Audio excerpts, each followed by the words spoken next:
The SCP Foundation is a fictional organization with the goal of securing, containing, and protecting different anomalies across space and time. The world of the SCP Foundation is immense and ever-expanding with over 6,000 different entries, with more being written every passing day.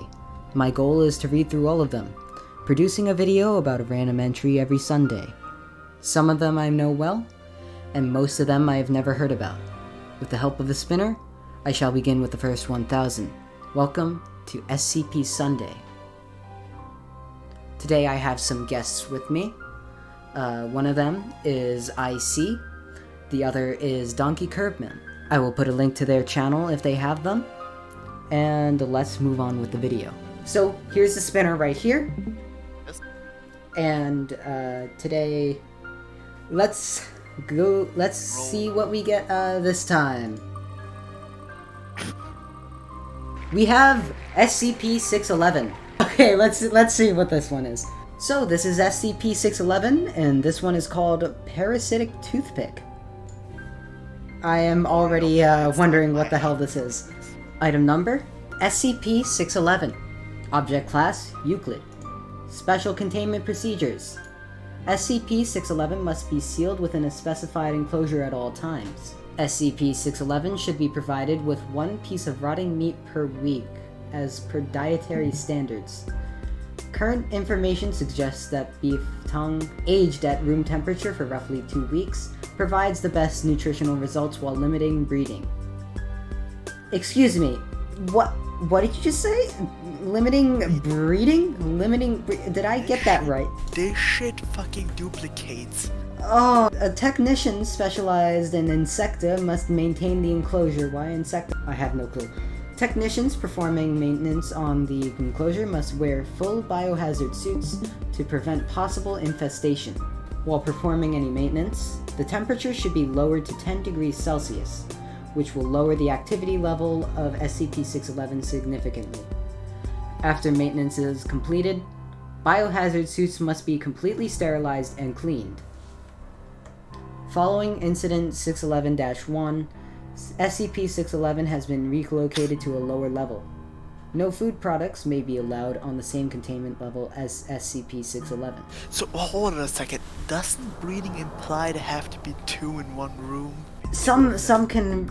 Have you seen plants? SCP-611 was last discovered in New Mexico in a group of tourists recently returning from contacted a local dentist concerning severe tooth and jaw pain. The doctor discovered the infestation, contacted the Center of Disease Control, in which time the Foundation stepped in and took over. After extracting the larva from the tourist group, Foundation operatives traced SCP-611 back to the restaurant, which had unwillingly played host to them for over a month. Class A amnestics were administered to all restaurant employees and all infected patrons that could be located. Most larvae were removed in time, though some had already caused extensive damage. Over deaths caused by subsequent infection were believed to have occurred. SCP-611 is previously undiscovered suspicious forms. The human modified, it camouflages itself, appearing as common toothpick. Will attempt to land near or actually in supplies of the object X, at which point it will shed its wings and enter a passive state. It can remain in this dormant condition for up to 40 days before the conservation of the life signs. SCP-611 will lay eggs and gums of a subject.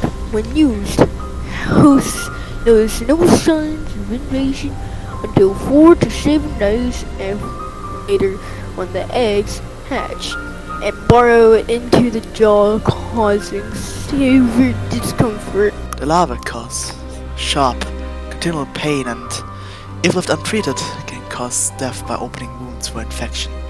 The larvae will eventually consume enough to enter a puppet stage unseen in the other butterflies.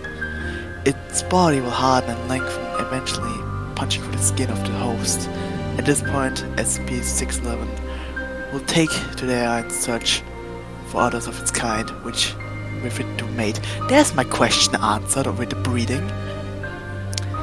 The primary adult stage of SCP-611's life only lasts 72 hours at maximum, suggesting there may be a larger presence of SCP-611 than previously thought.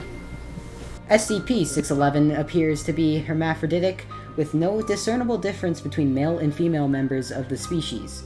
This is largely unheard of for insects, adding to the suspicion that SCP-611 might not be a naturally occurring phenomenon. The highly specific nature of SCP-611's adaptation to an invention only in use for a few hundred years is also highly suspect. I could make a joke there. I'm not going to. Further testing is recommended to determine if this is a natural cause of expedited evolution or a case of an engineered species. Incident Report 611-1. On 20. Proper sterilization procedures of biohazard were not fully observed, and 3 members of the SCP-611's enclosure escaped containment. 2 were discovered tapping against the enclosure gas observing room, apparently attempting to rejoin, but the 3rd was not discovered until it already made its way into break room 13. The subsequent population generated by the initial infestation caused deaths and of severe mental trauma. SCP-611 was subsequently relocated to a lower level with no break rooms or mess halls to limit possible accidental exposures. Individuals with suspected possible breach should immediately report to Dr. for oral examination and anti-parasitic treatment. And that, ladies and gentlemen, is SCP-611. So yeah, I found this a little bit more interesting.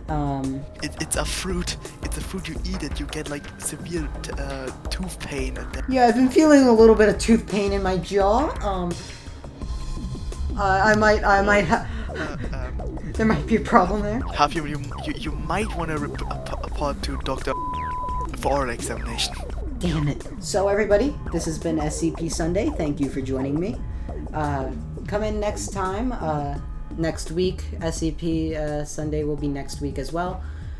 As long as the Russians don't hack Wikidot again. So, that has been all. And this is Al from Half Human, signing off. Good job, boys. Since fucking... I forgot his name. What was the name again? Said we should effing do all of this for this YouTube channel, read all of this stuff, so that people believe the lie more. Easiest job for us. Okay, good job, boys. See you tomorrow. See ya.